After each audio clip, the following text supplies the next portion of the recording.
नमस्कार, मी अक्षता. तुम्हा सर्वांचं स्वागत आहे आपल्या चॅनलमध्ये. आजचा दिवस सर्वांना खूप सुखाचा व आनंदाचा जावो ही बाप्पाची चरणी प्रार्थना. तसेच गुढीपाडवा व हिंदू नववर्षाच्या सर्वांना खूप खूप शुभेच्छा. हे नवीन वर्ष सर्वांच्या आयुष्यात खूप सुख, समाधान, शांती, आनंद घेऊन येऊ हीच प्रार्थना. आज घरोघरी गुढी उभारून नवीन वर्षाचं स्वागत केलं जातं. तसेच आम्हीही दरवर्षी गुढी उभारतो आणि यावर्षीही उभारणार आहोत. तर हा जो उत्साह असतो गुढी उभारल्यानंतर घरात जो आनंद पसरतो ना, ते पाहून मला खूप आवडतं. मला दरवर्षी गुढी पाडव्यासाठी मी खूप उत्साही असते, खूप आनंदित असते. मला खूप आवडतं गुढीपाडवा साजरा करायला. सोबतच आज माझ्यासोबत आणखीन एक गोष्ट घडणार आहे ज्याची मी खूप दिवसापासून वाट पाहत होते. म्हणजे आमच्या येथील केंद्रामध्ये, म्हणजे स्वामी महाराजांच्या केंद्रामध्ये दर महिन्याच्या 30 तारखेला माझ्या मावशीची नैवेद्य आरती असते सायंकाळची. पण यावेळेस ती इथे नाहीये, काही कारणास्तव ती गावाला गेली. त्यामुळे तिने ही संधी मला दिली. तिने मला म्हणाली की यावेळेस तू कर, आणि ज्याची मी खूप दिवसापासून वाट पाहते. माझ्या मनात होतच की मला एकदा तरी स्वामी महाराजांची आरती करायला मिळावी, आणि तो क्षण आज आलेला आहे. आज सायंकाळची आरती मला करायला मिळणार आहे. तर मी नैवेद्य वगैरे बनवून घेऊन जाणार आहे आणि तिथे जाऊन आरती करणार आहे. मी आज खूप खुश आहे. आज गुढीपाडवा सोबत स्वामी महाराजांची आरती करायला मिळणं आणि हे सगळं करून आज नवीन वर्षाची सुरुवात करणं मला खूप भारी वाटते. म्हणजे यापेक्षा सुवर्ण क्षण कुठलाच असू शकत नाही की एवढ्या छान पद्धतीने माझ्या नवीन वर्षाची सुरुवात होतीये.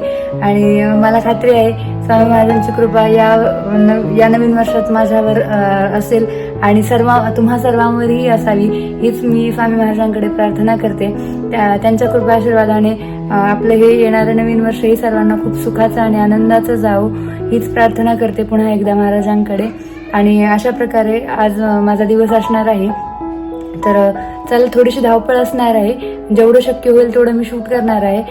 जे नाही होणार ते नाही दाखवू शकत, पण जे होईल ते मी दाखवेल. थोडंसं तुम्ही मॅनेज करून घ्या. चला.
हॅलो, तर आत्ता वाजलेत 9:30 आणि आमचं ठरलं होतं की 7:30 वाजता पूजा करायची, गुढी उभारायची. पण 9:30 वाजलेत आता. जवळपास आम्ही 2 तास लेट होतो. पण आता पूजा वगैरे झाली आहे आमची सगळी. आता मला स्वयंपाकाला लागायचं आहे. माझा प्लॅन होता की लवकर उठूनच सगळं करायचं, पण मला उठायला थोडासा उशीर झाला आणि मग सगळ्या गोष्टींना उशीरच होऊन गेला. आणि 7:30 वाजता गुढी उभारणार होतो, पण 9:30 वाजले. असं पण झालंय आता सगळं. आमची गुढी उभारून झाली आहे. आता पिल्लूला एकदा झोपवलं की मला स्वयंपाकालाच लागायचंय. चला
तर आत्ताच माझं सगळं काम आवरलंय. जवळपास 3:30 वाजले मला सगळं आवरायला.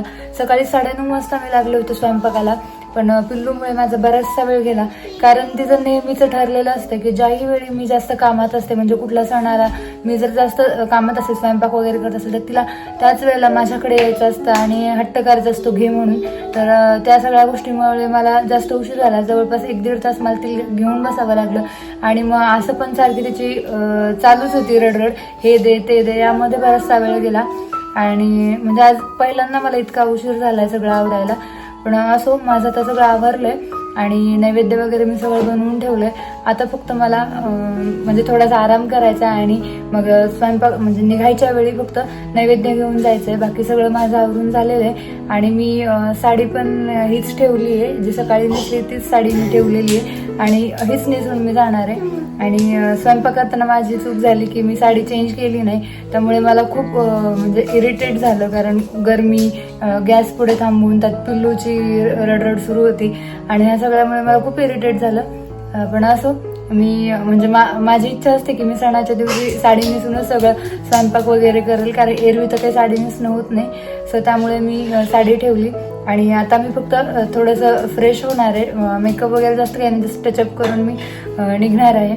तर आजचा दिवस माझ्यासाठी खूप खास आहे आणि मी कितीही दमलेली असले तरी मी आज म्हणजे निघताना तेवढंच उत्साहाने आनंदाने जाणार आहे. कारण आज स्वामी महाराजांची आरती करायला मिळते मला. यापेक्षा आनंद कुठलाच असू शकत नाही माझ्यासाठी. हे खूप मोठी गोष्ट आहे माझ्यासाठी. चला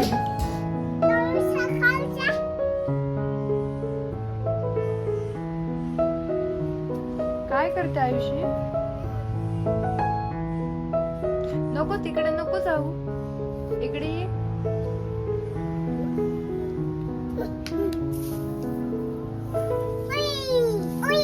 नो, तसं नाही करायचं.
आत्ताच आम्ही स्वामी महाराजांच्या आरतीहून आलोय आणि खूप छान अनुभव होता माझा. मला खूप छान वाटलं. म्हणजे याआधी मला असं कधी अनुभवायला मिळालं नाही. महाराजांची आरती करून एकदम प्रसन्न वाटलं मला. म्हणजे मी सांगू नाही शकत इतका आनंद मला झालाय. तर आणि आत्ताच आलोय आम्ही आरतीवरून. तर आता घरातलं सगळं बाकीचं आवरायचंय. म्हणजे मी बाकी किचन वगैरे तसं आवरलं होतं, पण ओटा वगैरे पुसला, म्हणजे फार असं डीप क्लीन नाही केलेलं, फक्त वरचेवर सगळं आवरलं होतं. कारण मी दुपारी खूप दमले होते आणि आताही खूप दमली. आता मी ओटा वगैरे क्लीन करून मग जी काही क्लिनिंग असेल बाकीची घरातली ती करून मी आता फक्त झोपणार आहे. कारण म्हणजे आता माझी आज ताकदच नाही आहे आता काही करायची. खूप दिवसभर खूप दमले त्यामुळे. पण काही झालं तरी मला आजचा दिवस एकदम आनंदात आणि उत्साहात पार पाडायचा होता. हेच माझं ठरलं होतं आणि मी तसंच केलंय. सो मी त्यामुळे खूप हॅपी आहे. आणि महत्त्वाची गोष्ट म्हणजे गुढीपाडवा हा सण माझ्या सगळ्या फेवरेट सणांपैकी एक आहे. म्हणजे तसे आपले सगळेच सण खूप छान असतात, खूप आनंददायी उत्साही असतात, पण गुढीपाडवा मला विशेष आवडतो. मी दरवर्षी खूप आनंदाने वाट पाहते. तसंच आजही मला खूप भारी वाटत होतं. आणि त्यात विशेष म्हणजे त्यात मला स्वामी महाराजांची आरती करायला मिळणार होती आज, त्यामुळे अजूनच मी आनंदित होते. तर असा सगळा माझा आजचा दिवस होता. तसा खूप धावपळीचा, दगदगीचा होता, पण आनंदाचा पण होता. त्यामुळे खूप भारी वाटतंय मला. मी यापेक्षा आणखीन काही सांगू नाही शकत. तर अशा पद्धतीने माझा आजचा दिवस राहिला आहे. आणि आत्ता पण ना पिल्लू काहीतरी कुटाणे करते, त्यामुळे माझं तिच्याकडेच लक्ष आहे. दिवसभर तिचं हेच काम चाललेलं असतं. तिला पाहत पाहत माझं ते नाही इकडे दे, हे असंच काहीतरी चाललेले असतात कुटाणे तिचे. त्यामुळे मला जास्त कुठल्याही कामाला जास्त वेळ लागतो तिला पाहत पाहत करण्यामुळे. तर असा होता माझा आजचा दिवस. आणि व्हिडिओ आवडला असेल तर व्हिडिओला लाईक करा, चॅनलला सबस्क्राईब करा. चलो बाय. काय करते आयुष्य तू? काय करते? हा, साखर हार खाते. हार खाते. हार खाते.